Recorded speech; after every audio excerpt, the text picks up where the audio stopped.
하나님 말씀 요한계시록 14장, 신약성경 요한계시록 14장 9절부터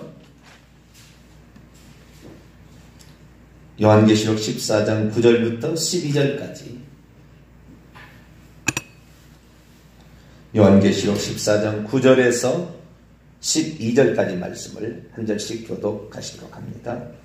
또 다른 천사 곧 셋째가 그들의 뒤를 따라 큰 음성으로 이르되 만일 누구든지 짐승과 그의 우상에게 경배하고 이마 위에나 손 위에 표를 받으면 그도 하나님의 진노의 포도주를 마시리니 그 진노의 잔에 섞인 것이 없이 부은 포도주라. 거룩한 천사들 앞과 어린 양 앞에서 불과 유황으로 고난을 받으리니 그 고난의 연기가 세세토록 올라가리로다. 짐승과 그의 우상에게 경배하고 그의 이름에 표를 받는 자는 누구든지 밤낮 쉼을 얻지 못하리라 하더라. 성도들의 인내가 여기 있나니 그들은 하나님의 계명과 예수에 대한 믿음을 지키는 자니라. 아멘. 기도하겠습니다. 거룩하신 하나님, 하나님의 말씀이 이미 기록되어 있건만 우리가 그 말씀을 잘 이해하지를 못하고 잘못 해석하여 하나님의 뜻을 오히려 어긋나는 삶을 살고 있지는 않는지, 늘 우리가 하나님 앞에 성령으로 성경을 깨닫게 되어지고 하나님의 인도하심을 따라 행하게 되기를 소망합니다. 성막의 성소에 등대의 불이 밝히지지 않으면 컴컴한 성소일 수밖에 없듯이 성령의 기름 부음이 있어야 우리 앞길이 환하게 밝혀질 줄로 믿습니다. 이스라엘 민족이 어디로 가야 될지 모를 때 구름기둥, 불기둥이 앞서서 인도했듯이 성령께서 우리 앞길을 인도해 주시고 우리가 허송세월하지 않게 하여 주시며 주님의 뜻을 따라 약속의 땅으로 들어가는 저희들 되게 해 주옵소서. 이 시간도 주의 말씀을 듣고자 합니다. 하나님 저희들에게 말씀하여 주옵소서. 우리 주 예수 그리스도의 이름으로 기도하옵나이다. 아멘. 할렐루야. 하나님께서 우리를 사랑하셔서 우리로 하여금 기도의 자리에 있게 하시고 또 말씀을 듣는 자리에 있게 하신 것 감사를 드립니다.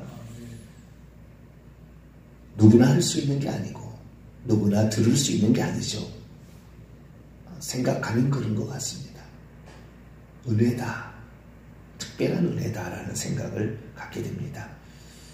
저도 목회자로서 이렇게 살아온 나날들이 보면 28년 이상을 목회자의 길을 걸어왔는데요. 목회자로서 하나님 앞에 부끄러운 모습들이 너무 많았다. 그런 생각을 많이 갖게 됩니다. 특별히 말씀으로 인도해야 될 그런 직분에 있는, 오늘날은 사도는 없잖아요. 선지자와 교사, 목사 이런 직분만이 있는 그런 시대인데 선지자도 지금에는 잘 없죠.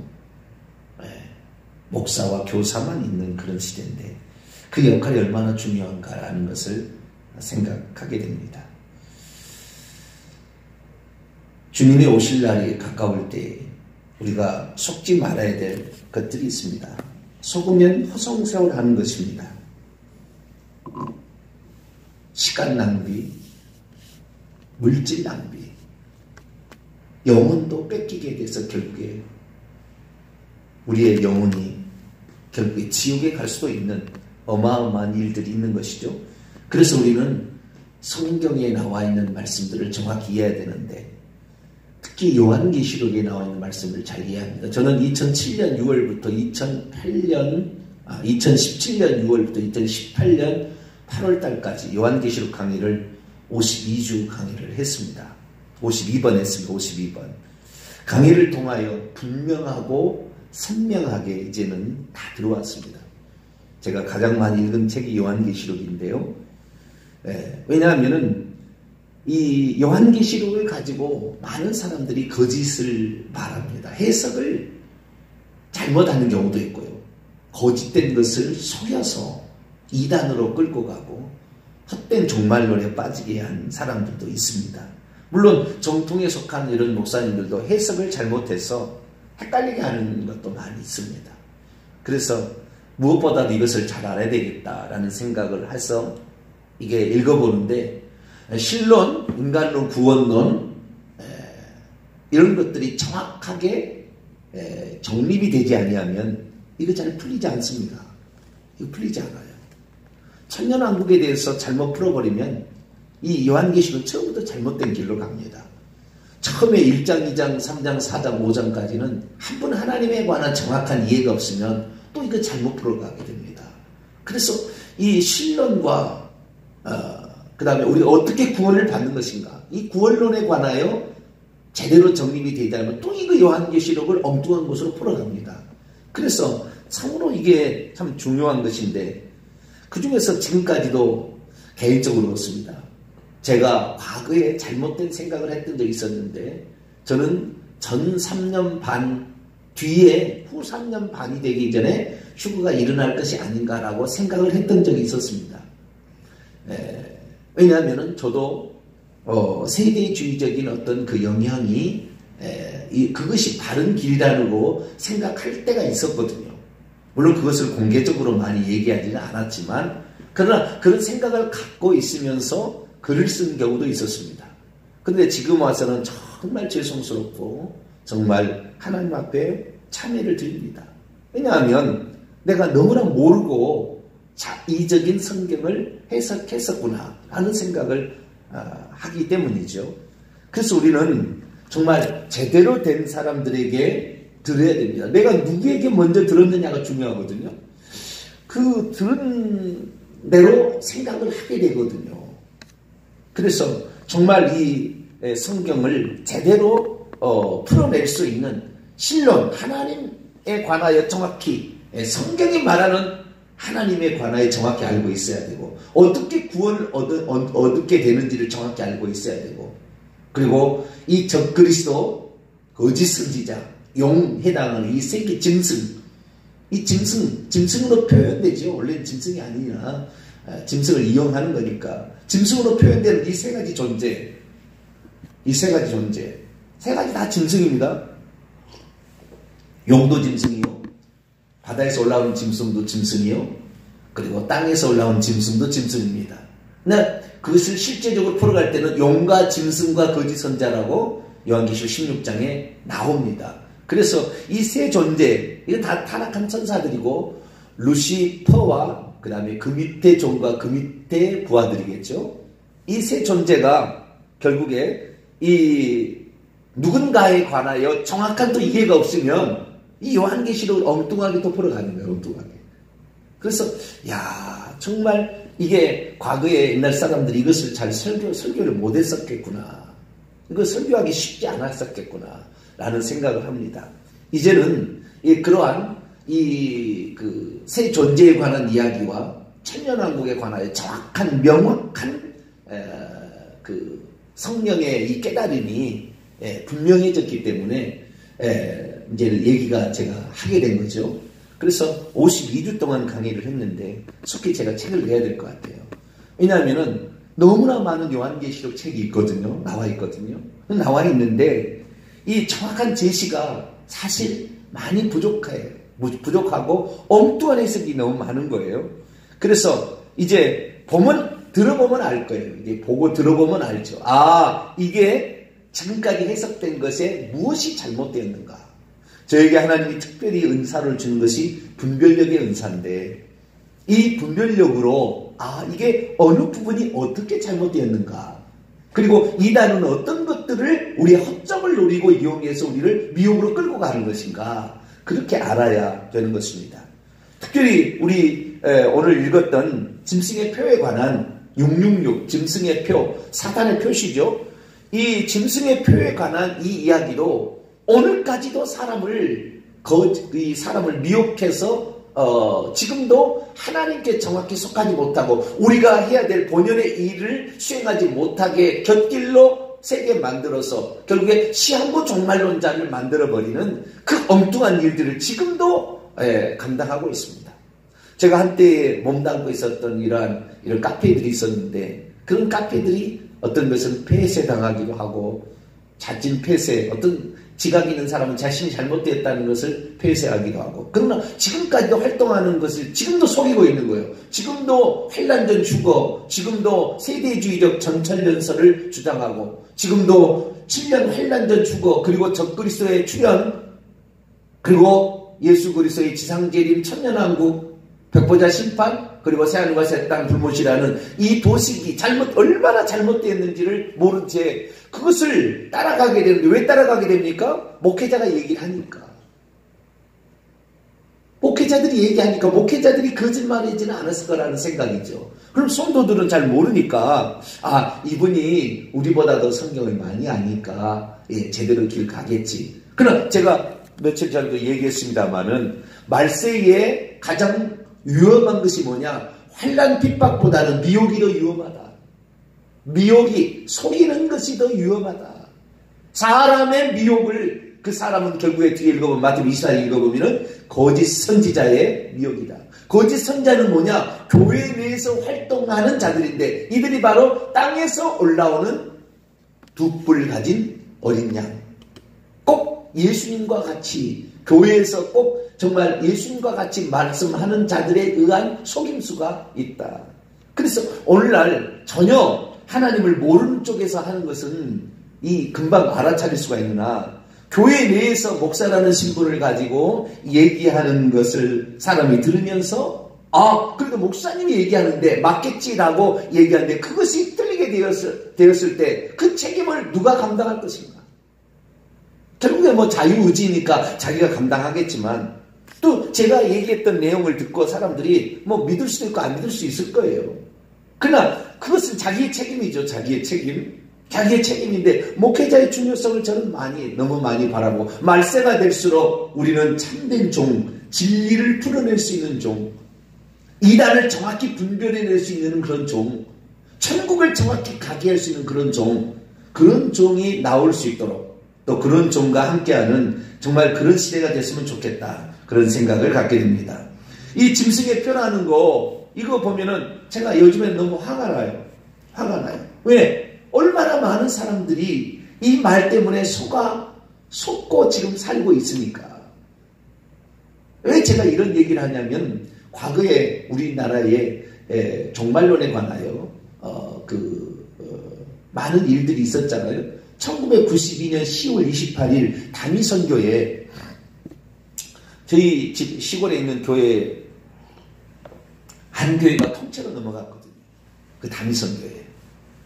그래가지고 그 윤리적인 도덕적인 문제 이런 문제로 너무 마음이 아팠어요. 그런데 참 훌륭한 약사이셨는데 그 많이 배우신 분이 그렇게 넘어가다 보니까 다른 성도들은 장로님이니까 그냥 막 넘어가는 거죠. 그래서 참 안타까운 것을 보았을 뿐만 아니라 우리나라에 토마스 주남 여사라는 사람이 있었어요. 이 종말론의 가장 큰 어떤 획을 긋는 한 인물입니다. 조용기 목사님이 이분이 쓴 책, 천국은 확실히 있다라는 책을 펴냈었는데 이 일로 말미암아 토마스 주남 여사가 휴거를 주장했고 중간 저수가 있다. 황색 옷을 입고 누런 회색 옷을 입은 사람들이 있더라. 그래서 꼭 그 천주교가 말하는 중간이 뭐죠? 갑자기 생각이 안 나네요. 연옥설과 비슷한 그 얘기가 거기에 나오거든요. 연옥설과 비슷한 그게 나올 뿐만 아니라 그 다음에 그 토마스 주남 여사가 휴거를 주장했는데 결국에 그 휴거가 세대주의적 종말론에서 나온 사람이 속임수라는 걸 나중에 제가 알았어요. 세대주의가 1800년도에 존 넬슨 다비에 의해서 영국에서 시작됐고 그 영국에 시작된 미국에 건너가서 미국에서 이제 우리나라로 건너왔는데 그 존 넬슨 다비가 시작했던 그 세대주의적 종말론이 결국에 온 세계를 지금 종말론을 잘못된 대로 끌고 가는데 대한민국에도 약 60에서 70%가 지금 세대주의적 종말론을 신뢰하고 신봉하고 있다는 말이죠.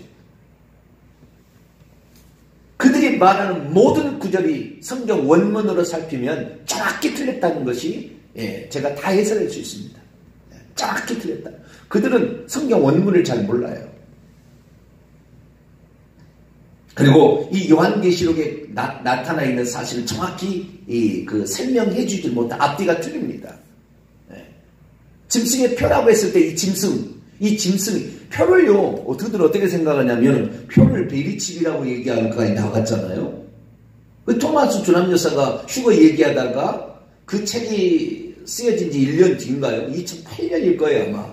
2008년에 이 주님께서 가르쳐 줬다고 이 RFID, 이 베리칩, 이것이 바로 짐승의 표요 666이다. 이렇게 모든 사람들에게 전하고 이 휴거가 있은 후에 적그리스도가 출현하고 세계 정부가 이 세계를 다스릴 거라고 얘기하는 것이 이 인터넷에 이 카페에 그냥 2008년부터 아주 쫙 퍼지기 시작했어요. 그래서 2009년에 주님이 재림한다는 것이 엄청 셌습니다. 인터넷에 그때 했던 사람 다 알아요. 2009년에 주님이 재림하셔. 아니 휴거가 일어난다. 그러다가 안 됐다가 2012년으로 갔다가 2013년, 2014년 홍해선 서사람 목사 얘기했고 2015년에 누구 권사가 있어요. 무슨 권사가 있는데요. 그 권사가 또 2015년에 재림한다. 그 양반도 엄청 많은 거짓말을 많이 했거든요. 그런데 그 양반도 엄청 속이는데 아주 그냥 대단합니다. 그럴듯합니다. 그래서 많은 사람들이 미혹당했어요. 그런데 올해도 상당히 많은 그런 일들이 나타날 것 같은데 올해는 잠잠해요. 참 신기하다. 왜냐하면 1945년 5월 14일 날 이스라엘 독립하고 한 세대가 지나가기 전에 이 일이 다 일어나 그러면 그 한 세대를 70년으로 보면 2018년이거든요. 그런데 올해는 참 잠잠합니다. 뭘 꾸미고 있는지 잘 모르겠어요. 사탄 마귀가 무슨 또 음흉한 괴계를 꾸미고 있는지 모르는데요. 어쨌든 이 성경을 푸는 데 있어서 정확하게 처음부터 끝까지 일관된 관점으로 또한 성경 65권을 바탕으로 해야만 66권째 되는 요한계시록을 다 풀어낼 수가 있어요. 이 어떤 누구의 책을 봐서 해석할 수 있는 게 아니라 성경 전체를 완전히 꿰뚫고 있어야만이 이게 해석이 되는데요. 특별히 짐승의 표와 관련된 몇 마디만 오늘은 좀 하고 마치도록 하죠. 짐승의 표. 이 표가 결국에 매매를 한다는 것이 요한계시록 13장 17절 사고 팔고 한다는 말이 나옵니다. 그래서 이 매매 때문에 이 매매가 결국에 옛날에는 바코드다, 신용카드다, 그러다가 어느 순간부터 베리칩이다. 지금은 좀 더 나가는 것 같아요. 생체칩이다 뭐 하면서 계속해서 지금 나가고 있는 것 같은데 이 매매 때문에 이 베리칩 종말론자리 나오는데 베리칩 종말론자리 제일 나빠요. 제일 악해요. 그리고 그 한번 빠지면은 못 나오는 경우가 많아요. 그래서 여기에 이 속한 사람들이 얼마나 많은지 모르는데 지금도 그런 사람이 엄청 많아요. 저희 교회 성도 한 중에서도 2014년에 이 베리칩 종말론을 따라가서 서사람 목사 얘기를 듣고 이 외국에 어떻게 가야 된다 이 말을 듣고 외국으로 이렇게 간 경우도 있었어요. 뼈 아프게 아픈 사례예요. 그래서 야 이게 보통 일이 아니구나. 보통 일이 아니구나 라는 것을 생각해 보았습니다. 그런데 이 매매라는 거 그때 당시에 이 요한계시록을 쓸 때 당시에 이 도미시안 황제를 주 하나님으로 섬기게 됐을 때에 각 지방에 이 매매 활동을 잘할 수 있도록 길드라는 상업 조직에 거기에서 매매 활동을 할 수 있도록 허용을 해줬어요. 그러니까 그것이 이제 우상 숭배하는 자들에게 주어진 어떤 혜택에 관계된 거였는데 이것을 오늘날에는 우상 숭배하는 행위는 쏙 빼버리고 매매용 도구라는 것으로 완전히 확대를 해가지고 꼭 오늘날에 베리칩을 받는 것은 선악과를 먹는 것과 같다라는 식으로 얘기해서 예수 그리스도 이외에 다른 것이 구원을 조정하는 예수 그리스도 이외에 다른 것이 구원에 결정적인 영향을 미친다고 얘기하는 엄청난 어리석은 해석으로 사람들을 미혹해버리는 거죠. 구원은 예수 그리스도 이외에 다른 어떤 방편이 필요치 않습니다. 그렇게 얘기하는 것이 이단인 거죠, 결국에. 그래서 짐승이 뭐냐, 짐승의 이름이 뭐냐는 얘기도 하지 않습니다. 짐승이 뭐고 짐승의 이름이 뭐냐 정확히 얘기하지도 않아요. 그러면서 짐승의 표는 얘기하는데, 표도 얘기하는데 성경 원문을 따라 해석하지 않아요. 성경 원문에는 오른손이나 오른손 위나 이마 위에 에피, 온이라고 딱 영어로 하면 온입니다. 에피, 접촉된 면의 위를 가리키는 거예요. 속이 아니에요. 속에다 집어넣는 게 아닙니다. 인이 아닙니다. 인. 안에다가 넣는 게 아니에요. 지금 베리칩은 다 삭간에다 넣는 거잖아요. 성경 원문하고 정확히 틀려요. 그거 얘기한다 그건 아니에요. 그런데도 불구하고 자기 마음대로 해석을 하는 거예요. 그런데 성경을 잘 모르는 사람들은 목회자가 그렇게 해석을 하니까 그게 맞는 것으로 착각을 하는 거죠. 짐승이 상징이라고 한다면 짐승의 표도 상징인 거예요. 여기에 짐승이 뭡니까? 7머리에 10뿔을 가졌습니다. 실제가 아닙니다. 이건 괴물입니다. 괴물. 짐승이 아니라 괴물. 괴물이 그대로 표현한다면 7머리와 10뿔을 지닌 짐승이거든요. 사탄의 두 번째 하수인이 이게 상징이잖아요. 7머리 10뿔이라는 것은 상징이잖아요. 그러니까 이 짐승 자체가 상징이라 한다면 짐승의 표도 당연히 상징이죠. 어떤 영적 표시인 겁니다. 영적인 표시. 그리고 분명히 이걸 짐승의 이름이라고 그랬어요. 요한계시록 13장 17절에 666 짐승의 표는 짐승의 또 이름이라고 그랬다고요.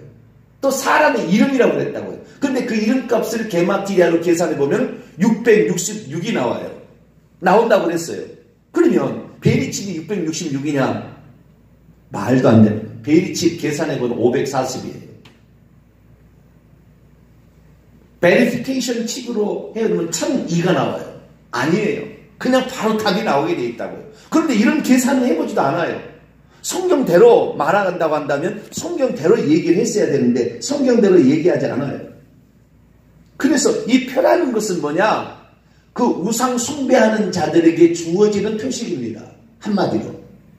우상 숭배, 하나님 외에 다른 것을 주 하나님으로 섬기는 자들에게 주어지는 표식. 이것이 사탄이 하나님 쪽에 속한 사람들을 모방해서 그런 거예요. 모방의 천재입니다. 왜냐하면 이 요한계시록 7장과 14장에 보면 14만 4천 명이 나오는데 이 14만 4천 명의 이마에 표를 한다고 그랬거든요. 이마 위에, 정확히 이마 위에 표시를 한다고 그랬어요. 그런 사람들이 결국에 구원받은 하나님의 백성이, 하나님께서 당신의 인을 치는 거죠. 이것을 인을 친다는 것은 당신의 소유가 되었다 라는 의미입니다. 이제 너는 천국 백성이다 라는 표시로 인을 치는데 이 인은 영적 표시지 눈에 보이지 않아요. 우리 육안으로 볼 수 있는 게 아니에요. 육안으로 보이는 베리칩은 100% 아닌 거예요. 그러니까 이 하나님께서 이 하나님의 백성들을 이기는 자들에게 정말 이기고 있는 자들에게 그 표시를 영적으로 하나님 소유가 되었다라는 표시로 표시를 하는 표시를 따라서 사단 마귀도 자기의 소유다라는 표시를 하는 것이 666인 거죠. 이게 짐승의 표인 거죠. 이 짐승은 사탄의 하수인 1인자일 뿐만 아니라 사탄 자신이에요. 결국에.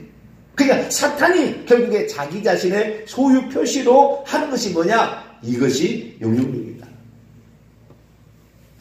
그런데 베리칩 종말론자들의 가장 큰 허점 단 한 가지 얘기하자면 이런 겁니다. 베리칩은 아직 베리칩이 666 표시가 될 수 있다는 것이 666이다라고 말하진 않아요. 사람들이. 될 수 있다라고 얘기를 하는데 미래적으로 표현하고 있습니다.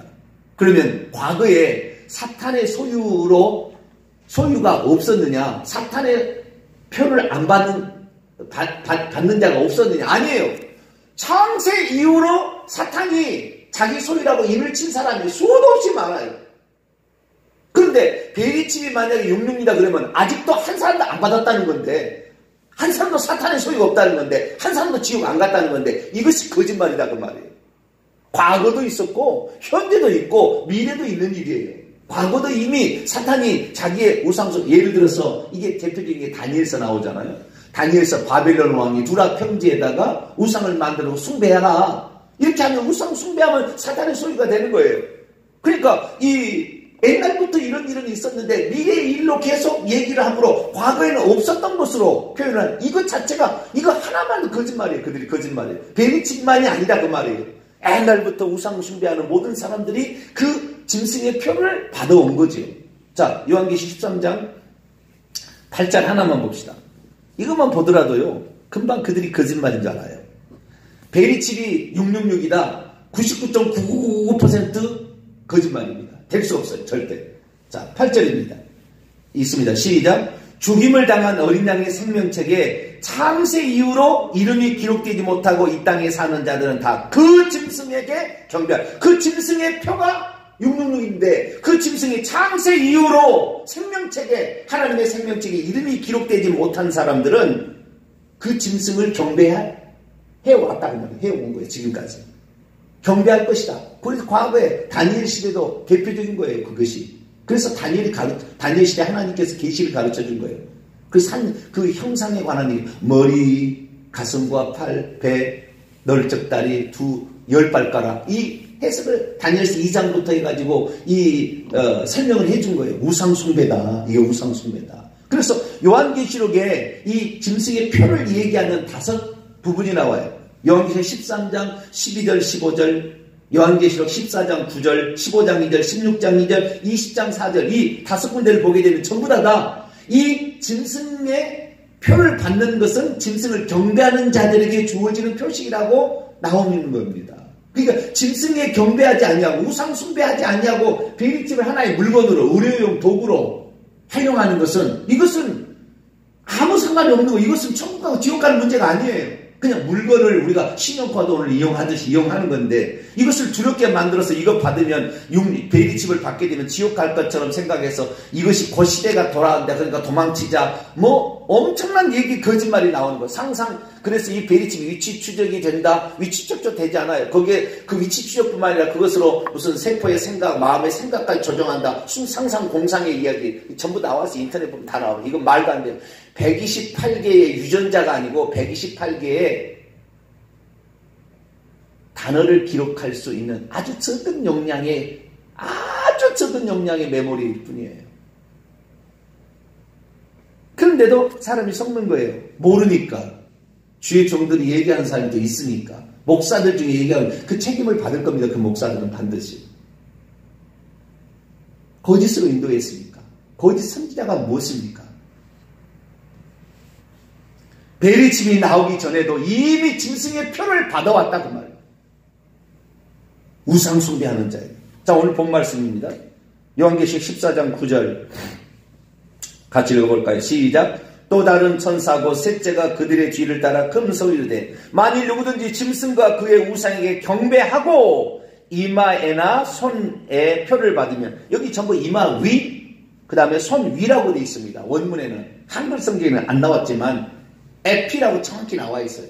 거기다가 어떤 표식을 하는 거예요. 표식을. 가라듬하는 표식이지 물건이 아니에요. 표식을 하는 거예요. 이 사람이 어떤 존재라고 표시를 하는 건데 이 표를 받는 사람이 결국에 불과 유황으로 고난을 받게 된다. 그러니까 우상에게 경배하는 거예요.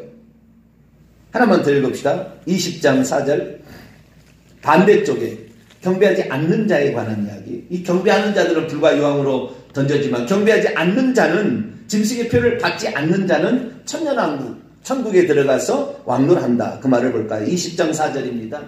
20장 4절 읽겠습니다. 시작. 또 내가 보좌들을 보니 거기에 앉은 자들이 있어 심판하는 권세를 받았더라. 또 내가 보니 예수를 증언함과 하나님의 말씀 때문에 목뱀을 당한 자들의 영혼들과 그리고 짐승과 그의 우상에 경배하지도 아니하고 그들의 이마 위에와 손 위에 그 표를 받지 아니하는 자들이 살아서 그리스도와 더불어 천년 동안 왕노로 다리라. 이 표라는 것은 하나님의 표, 어린 양과 요한계시록 14장은 어린 양과 아버지의 이름이 기록된 여호와 이시고 예수라는 그 이름이 영적으로 표시되어서 하나님 소유가 된 자들, 이 자들은 짐승의 표시가 없다고 말이에요. 그래서 하나님의 소유의 표시를 영적으로 받은 자들이 천년 동안 왕노라고 천국에 들어간다. 반대로 사탄의 표식을 받은 이 짐승의 표를 받는 자들은 어떻게 된다? 결국에 불못에 들어가게 된다라는 것이죠. 그래서 우리는 이 다른 건 그냥 다 집어치우더라도요. 다른 거 다 치워. 단 한 가지. 베리칩이 안 받으면 그럼 지금까지 짐승의 표를 안 받은 거냐? 이거 다 거짓말이다 그 말이에요. 옛날부터 우상숭배에서 그 표식이 쳐왔다 이 말이에요. 이거 하나만 보더라도 금방 우리는 베리칩이 용용이라는 말에 속고 있구나. 두려움을 주고 미래 걱정을 줘서 사람들을 호리게 만드는 아주 사탄의 전략이구나 라는 사실을 알 수가 있죠. 우리는 오직 예수 그리스도만 나의 구원의 잣대가 된다. 예수 그리스도를 믿고 회개해야만이 그의 피로 용서받아 천국 가는 거지. 베리칩을 받고 안 받고 넣었으면 빼버리면 되지. 다 영적으로 의미가 있는데 이런 것을 모르고 우리가 착각하는 그런 사람들이 있을 때 참으로 목회자의 한 사람으로서 많은 안타까움을 느낍니다. 우리는 성경에 나와 있는 대로 우리가 이 정확하게 해석을 해내고 뿐만 아니라 원문에 입각하여서 보게 되면 금방 파악이 되는데 우리는 절대 우상숭배하지 말고 예수 그리스도만 나의 주 나의 하나님으로 섬겨서 어린 양의 생명책에 기록된 이름이 지워지지 아니하고 죽을 때 회개하고 꼭 천국 가게 되는 저와 여러분 되시기를 바랍니다. 거룩하신 하나님, 많은 사람이 성경을 자의적으로 해석을 해서 이것이 옳은 것이 아닌가라고 얘기하지만 한 번만 들어가게 되면 성경 원문으로도 틀리고 전체적인 맥락으로도 틀리며 그리고 성경이 무엇을 말씀하고 있는 것인가를 일관된 해석의 잣대를 가지고 되면 무엇이 틀린지를 알 수가 있는데 짐승이 상징이라면 짐승의 표도 상징이요 영적 표시라는 것을 알 수 있을 텐데 하나님 오늘도 모르는 사람들은 모릅니다. 주여 우리 목회자의 책임인데 하나님 우리가 제대로 말씀을 듣고 성경을 이해하여 허송세월하지 않게 하여 주시고 사탄 미혹에 빠지지 않도록 도와주시며 오직 내게 맡긴 일에 충성하고 복음 전파하고 회개 천국 복음 전파하다 주님 나라 들어가는 저희들 되게 주옵소서. 우리 주 예수 그리스도의 이름으로 기도하옵나이다. 아멘.